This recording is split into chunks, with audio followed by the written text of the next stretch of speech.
ጠላቶቻችን ጽምዶ ብሎ መጥቶ ጽምዶ ዛሬ የተፈጠረ እንዳይመስላል። ጽምዶ የ1960ዎቹ ስትራቴጂ ነው። የ1960ዎቹ ትውልድ ማለት የዛሬ ጽምዶ ማለት ነው።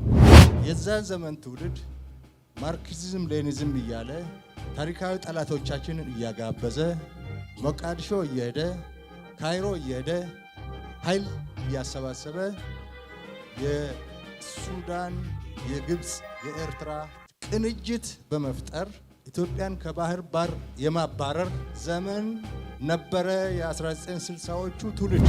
ዛሬም ታሪካዊ ጠላቶቻችንና ምቀኛ ጎረቤታችን ተቀናይተው የውስጥ ባንዳ ቀጥረው ሀገራችሁን ለማፍረስ እየሰሩ ያለበት ጊዜ ነው። እናንተ ወደ ሰራዊታችሁ ስትቀላቀሉ ይህንን ጣረሞት ላይ ያለውን ባንዳ ጨርሳችሁ ማስወገድ ይኖርባችኋል። ሰላም ጤና ይስጥልን። የተሰበራችሁና የተወደዳችሁ የኢትዮ አዲስ ቴሌ ተከታታዮቻችን ዛሬ በአገራችን ሰሜናዊ ክፍል የተሰማው እጅግ አስደንጋጭና ሌሊቱን ሙሉ አካባቢውን ያናወጠውን አዲስ መረጃ መላ ሀገርን እያስጨነቀ ይገኛል። ትናንት ሌሊት ከኤርትራ ድንበር ተነስተው ወደ ኢትዮጵያ በመግባት ላይ በነበሩ 9 ግዙፍ ባለተሳቢ ተሽከርካሪዎች ላይ ያልተጠበቀና እጅግ ከባድ ድሮን ጥቃት ተፈጽሟል። እነዚህ የትራንስ ኢትዮጵያ ንብረት እንደሆኑ የተጠቆሙት ተሽከርካሪዎች ከኤርትራ ተነስተው ወደ ትግራይ ክልል ግማሃሎና ሽራሮ አካባቢ ገብተው ከቆሙ 24 ሰዓት ማለፋቸውን ተሰምቷል። የዓይን እማኞችና የአካባቢው ምንጮች እንደመሰከሩት ተሽከርካሪዎቹ እጅግ ዘመናዊ ጦር መሳሪያዎችን ጭነው የነበረ ሲሆን የድሮን ጥቃቱ በተፈጸመበት ወቅት ለሰዓታት የቆየና መላውን ቀጠና ያናወጠ ተከታታይ የጥይትና የከባድ መሳሪያዎች ፍንዳታ ሲያስተጋባ አድሯል። በሽራሮና በገማሃሎ አካባቢዎች የህወሓት ታጣቂዎችና የሻዕቢያ የኤርትራ ኃይሎች በጋራ የሚንቀሳቀሱበት ድብቅ የጦር መሳሪያ መጋዘን መዘጋጀቱ በተሰማበት በዚህ እጅግ አሳሳቢ ሰዓት ላይ ነው ይህ የድሮን ጥቃት የተሰማው። ነገር ግን ነገሩን ይበልጥ ሚስጥራዊና አስገራሚ የሚያደርገው ዛሬውን የወጣ የሀገሪቱ የጦር ኃይሎች ጠቅላይ ኤታማዦር ሹም ፊልድ ማርሻል ብርሃኑ ጁላ መግለጫ ነው። ፊልድ ማርሻል ብርሃኑ ጁላ በኦርሶ ውጩ መኮንን ማሰልጠኛ ትምህርት ቤት 27ኛ ዙር የጽናት ኮርስ ምርቃት ላይ ተገኝተው ባደረጉት ንግግር ባለፉት ጥቂት ዓመታት ውስጥ ከውጭ ኃይሎች የገንዘብ ድጋፍና አደገኛ ተልዕኮ በመቀበል ሀገርን ለመበተን የኢትዮጵያን ህልውና ለማክሰም ሴራ አንግበው ሌት ተቀን ሲንቀሳቀሱ የነበሩ ኃይሎችን ህልም መከላከያ ሰራዊቱ በከፍተኛ መስዋዕትነት ማምከን መቻሉን በይፋ አብስረዋል። ለመሆኑ ፊልድ ማርሻል ብርሃኑ ጁላ ሀገርን የመበተን ሴራውን አምክነዋል ሲሉ የተናገሩ ንግግርና ሌሊቱን ከኤርትራ ወደ ትግራይ የጦር መሳሪያ ሲያጓጉዙ በነበሩት 9 ባለተሳቢ ተሽከርካሪዎች ላይ ከተፈጸመው የድሮን ጥቃት ጋር ምን አይነት ቀጥተኛ ትስስር አለው? ይህ በኤርትራ መንግስትና በትግራይ ኃይሎች መካከል እየተሸረበ ያለውን አዲስ የጦር መሳሪያ ዝውውርና ድብቅ ጽምዶ አሊያንስ መከላከያ ምን አይነት እርምጃ ውስጥ እንዲገባ አስገድዶታል? ጥቃቱን የፈጸመው ድሮንስ የማን ነው? የፌዴራል መንግስት ቀጣይ እርምጃ ምን ሊሆን ይችላል? የተወደዳችሁ ተመልካቾቻችን ለእነዚህ ሁሉ አንገብጋቢ ጥያቄዎች ምላሽ የሚሰጠውን በኦርሶ ማሰልጠኛ የተደረገውን የሀገሪቱን ወቅታዊ ደህንነት ፍንትው አድርጎ የሚያሳየውን የፊልድ ማርሻል ብርሃኑ ጁላን ሙሉ ንግግር አሁን በቀጥታ እናስደምጣችኋለን። ለኢትዮ አዲስ ዴሊ ቻናል አዲስ ከሆናችሁ አሁኑኑ ሰብስክራይብ በማድረግና የደውል ምልክቷን በመጫን ቤተሰብ ይሁኑ። ቪዲዮውን ላይክ በማድረግ ለሌሎች በፍጥነት እንዲደርስ አድርጉ። አሁን ቀጥታ ወደ ፊልድ ማርሻል ብርሃኑ ጁላ ሙሉ ንግግር እንወስዳችኋለን። እስከ ፍጻሜው አብራችሁን ቆዩ። የኢትዮጵያ ሀገራችን ለዘመናት የተፈተነችበትና የተፈተነችበት ያለው ነገር ግን ለፈተናዎች ሁሉ ያልተንበረከከች እና ያልተሸነፈች የጀግኖች ምድር ናት። ሉዓላዊነቷንና ነፃነቷን አስከብራ የቆየች የጥቁር ሕዝቦች ኩራትና ተምሳሊት የሆነች የጀግኖች አገር ናት። እኛ የኢትዮጵያ መከላከያ ሰራዊት አባሎች ለሀገራችን ሉዓላዊነት እስከ መጨረሻው በመታገል ሀገራችንን ከውጭና ከውስጥ ጠላቶች ለመከላከል የተዘጋጀን ሀገርን ለመከላከል ልማድ ከአባቶቻችን የወረስን የጀግናና የአርበኛ ህዝብ ልጆች ነን። የእናንተ የ27ኛ ዙር ጽናት ኮርስ ተመራቂ መኮንኖች ይሄ ዛሬ ለምረቃ የበቃችሁበት ጊዜ ሀገራችን ታላላቅ ሀገራዊ ክንውኖች እውን አድርጋ በቀጠናው የጎላ ስፍራን የያዘችበትና ከዚህም የላቀ ከፍታን ለመጎናጸፍ እየሰራች ያለችበት ጊዜ ነው። ሀገራዊ ሉዓላዊነት ማለት መንግስትና መንግስታዊ ሕግና ስርዓት ያለው ሰላምና ልማት ለማረጋገጥ የሚተጋ መንግስትና ሕዝብ ያለበት አገር፣ ዳር ድንበሯ የተከበረ አገር መኖር ማለት ነው። ስርዓተ አልበኝነት የነገሰበት፣ ሰላምና ልማት የጠፋበት፣ ዳር ድንበር መከላከል የማይቻልባት አገር፣ ሉዓላዊነቷን ያጣች፣ እርስ በርሱ የሚተላለቅ የውጭ ጠላት እንደፈለገ ገብቶ ዜጎቿን የሚያጨርስበት የሞት የመከራና የሰቆቃ አገር እንደሆነች መወሰድ ይገባዋል።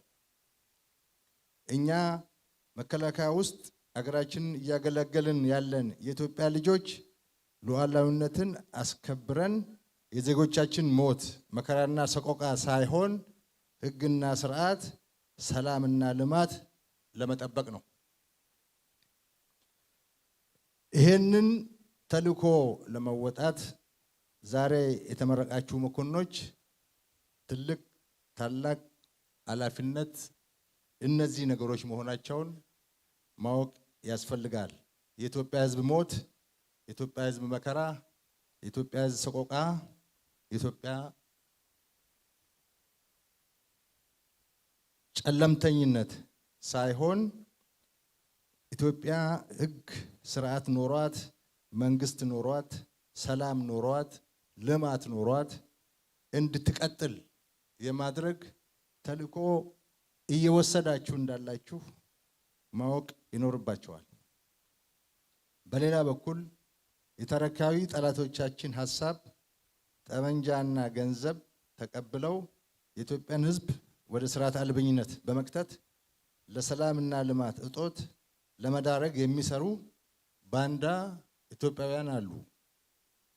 ከ2010 ዓ.ም ለውጥ በኋላ የተለያየ ጭንብል ለብሰው ሀገርን ለመበተን ሰላምና ልማት ለማሳጣት በተናጠልና በጋራ ጦርነት የከፈቱብንን ሁሉ መክተን ህልማቸውን ከንቱ አድርገናል።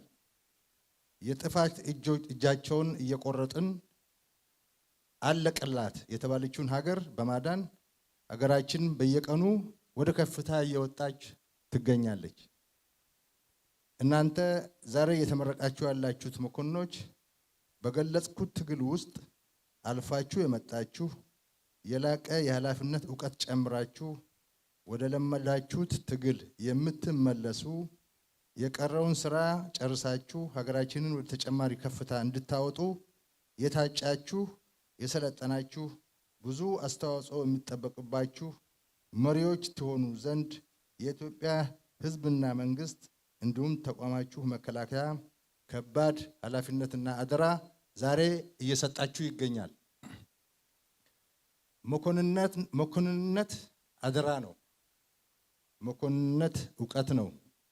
መኮንንነት የጠንካራ ስነልቦናና ዲሲፕሊን የእድገት ደረጃ ነው። ዛሬ የላቀ ቦታ ከፍታና አደራ ተሰጥቷቸዋል። በድጋሚ እንኳን ደስ አላችሁ። በየምትመደቡበት የጦር ክፍል ሰራዊታችን ተልዕኮውን በላቀ ብቃት እንዲወጣ በድል አድራጊነት እንዲቀጥል የጠላቶቻችን ህልም ጨርሶ እንዲመክን ሀገራችን የጀመረችውን የከፍታ ጉዞ እንድታሳካ እና የህዝባችን ብልጽግና እንዲረጋገጥ የሚጠበቅባችሁን ሁሉ ትወጡ ዘንድ ታላቅ አደራ ተጥሎባቸዋል። ያለንበት ዘመን በጦር ሜዳ ግጥሚያ በሚደረግ ትግል ብቻ የተወሰነ ሳይሆን ዘመኑ ባወጣው ቴክኖሎጂ ከፍተኛ የስነ ልቦና ጦርነት በማድረግ የሀገር መከላከል አቅም ለማዳከም የሚሰራ የጠላት የሳይበር ሰራዊት ጦርነት ያለበት ዘመን ጭምር ነው።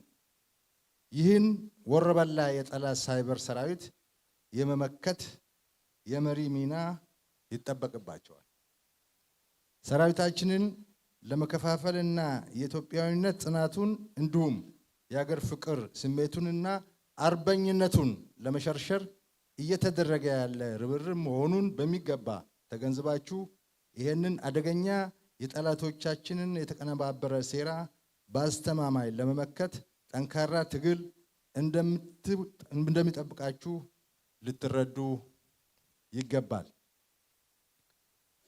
ጠላቶቻችን ጽምዶ ብሎ መጥተዋል። ጽምዶ ዛሬ የተፈጠረ እንዳይመስላችሁ። ጽምዶ የ1960ዎቹ ስትራቴጂ ነው። ታስታውሱ ከነበረ አንብባችሁ ከሆነ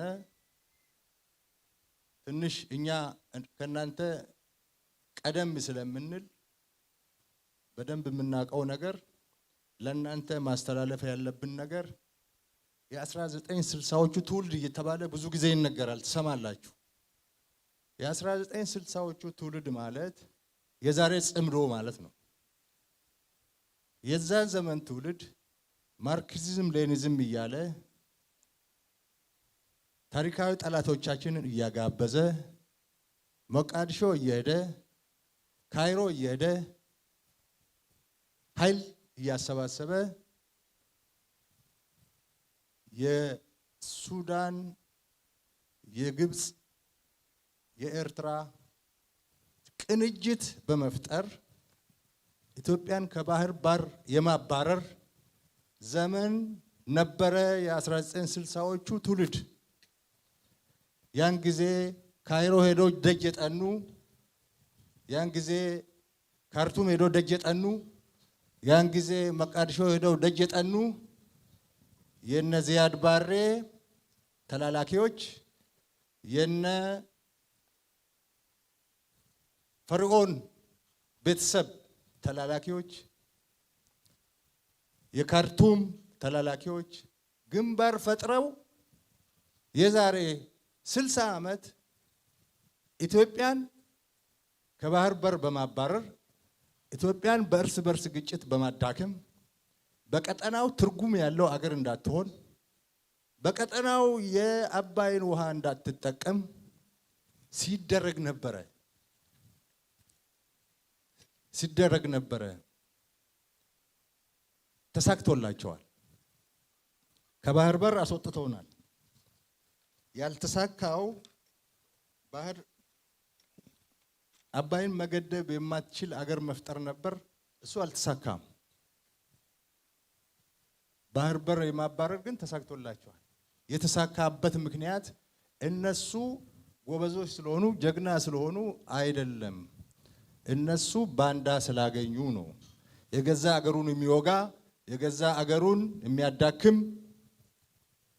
እርስ በርሱ የሚጨፋጨፍ የራሱ መንግስት የሚያፈርስ ኢትዮጵያን ኢኮኖሚካሊ የሚያዳክም ለጠላቶቻችን ምቹ ሁኔታ በር የሚፈጥር መዓት ባንዳ ከውስጥ ስለተገኘ ነው። አሁንም እሱ ነው።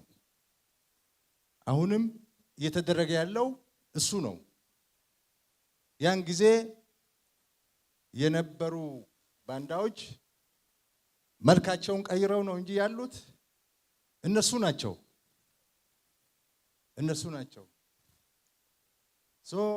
ዛሬም ታሪካዊ ጠላቶቻችንና ምቀኛ ጎረቤታችን ተቀናይተው የውስጥ ባንዳ ቀጥረው አገራችሁን ለማፍረስ እየሰሩ ያለበት ጊዜ ነው። እድሜ ለመከላከያ ሰራዊታችን አከርካሪያቸውን መጥቶ ተሽመድምደው ጣረሞት ላይ ያሉበት ጊዜ ነው። እናንተ ወደ ሰራዊታችሁ ስትቀላቀሉ ይህንን ጣረሞት ላይ ያለውን ባንዳ ጨርሳችሁ ማስወገድ ይኖርባችኋል።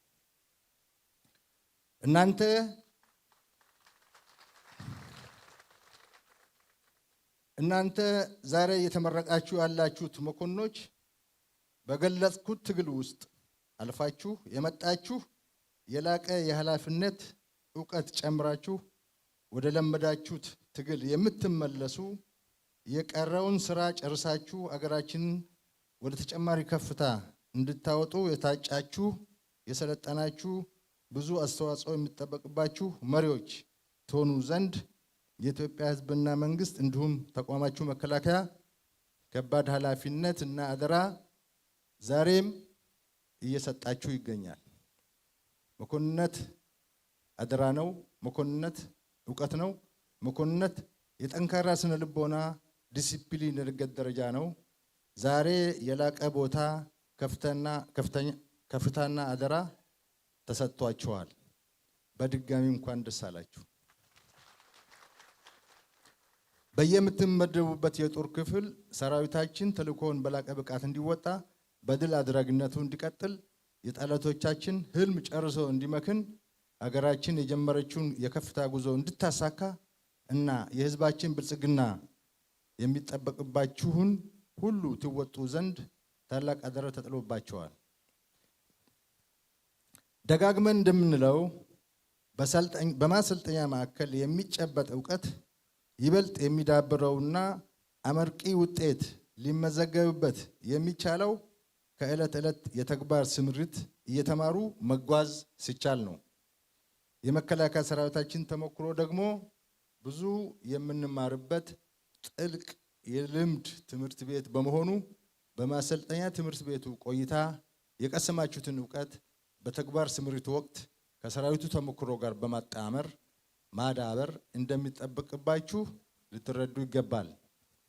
ውትድርና በዕለት ተዕለት የሥራ እንቅስቃሴ የምትማሩበት ሙያ ሲሆን መኮንነት ደግሞ በሁሉም ረገድ ከምትመሩት ሰራዊት በእውቀትና ብቃት ልቆ በመገኘት በእያንዳንዱ የግዳጅ ስምሪት ተለዋዋጭ ስልት በመቀየስ በፈተና ውስጥ ፈጥኖ መወሰንን እና መፍትሄ መስጠትን የሚጠይቅ የአመራር እርከን መሆኑን ተገንዝባችሁ ከዚህ አንጻር ራሳችሁን ልታዘጋጁ ይገባል።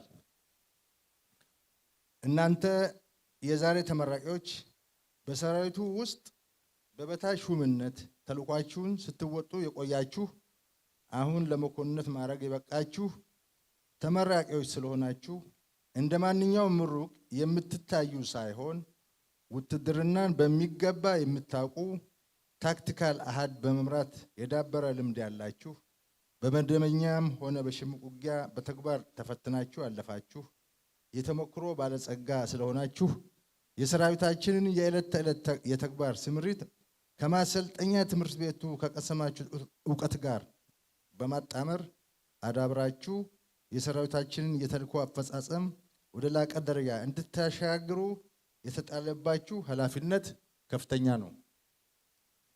አሁን ደግሞ የወታደራዊ ሳይንስና ጥበብ እውቀት ስለጨመራችሁ ከነበራችሁ ልምድ ጋር የሚፈጥርላችሁን የመሪነት ሽግግር ከፍተኛ ነው። መኮንነት መሪነት ነው። መኮንነት ክብርም ነው። መኮንነት በራሱ ፕሮፌሽናሊዝም ነው። ከዛሬ ጀምሮ የአንድ መኮንን መሪነትን፣ ክብርን፣ ፕሮፌሽናሊዝምንና የመኮንነት የስነ ልቦና ደረጃ ይዛችሁ ወደ ምድባችሁ በምትሄዱበት ጊዜ በምትገቡበት ጊዜ ይህንን ብቃት ማሳየት አለባችሁ። በራስ የመተማመን አርአያ የመሆን ዲሲፕሊን የመላበስ ባህሪ የሚጠበቅባችሁ መሆኑንና ይህንን ተገንዝባችሁ ከዚህ አካዳሚ እየወጣችሁ እንደሆነ ልብ እንድትሉት አስገነዝባለሁ። ውድ ተመራቂዎች፣ የመከላከያ ሰራዊት የሀገራችንን ሉዓላዊነት ለመድፈርና የውስጥ ሰላሟን ለማደፍረስ እየተንቀሳቀሱ ያሉ የውክልና ጦርነት ተሸካሚ ቅጥረኞችን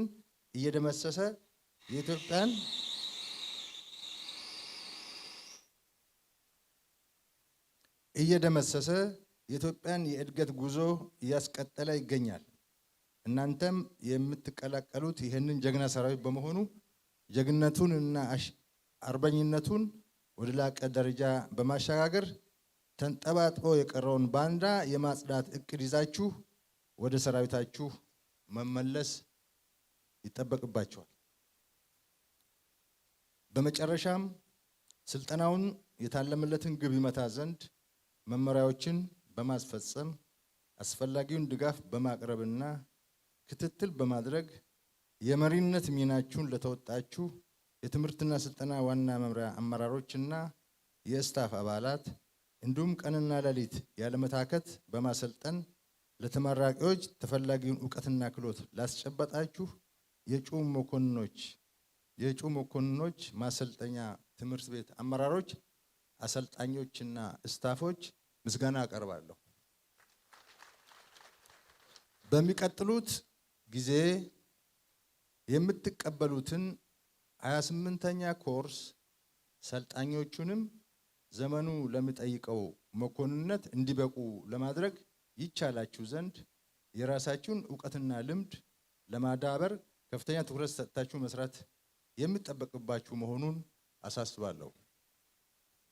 የዛሬው ኮርስ ተመራቂዎች የሚመደቡላችሁ የኃይሎች፣ የእዞች እና የዋና መምሪያ አመራሮች ተመራቂ መኮንኖችን በሚገባ ቦታ የመመደብ በመስመራዊ መኮንነት ደረጃ ከፍ ያሉ አጫጭር የሥራ ላይ ስልጠና እየሰጣችሁ ለሌላ የአመራርነት እርከን እንዲበቁ አስቻይ ምቹ ሁኔታ በመፍጠር ክትትል የማብቃትና ተጨማሪ አቅም እንዲይዙ ታደርጉ ዘንድ አሳውቃለሁ።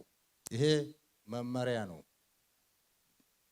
ስለዚህ ከዚህ ቀደም የነበሩ የአመዳደብ ዝንፈቶች በእጅጉ መስተካከል ይኖርብናል ለማለት ነው።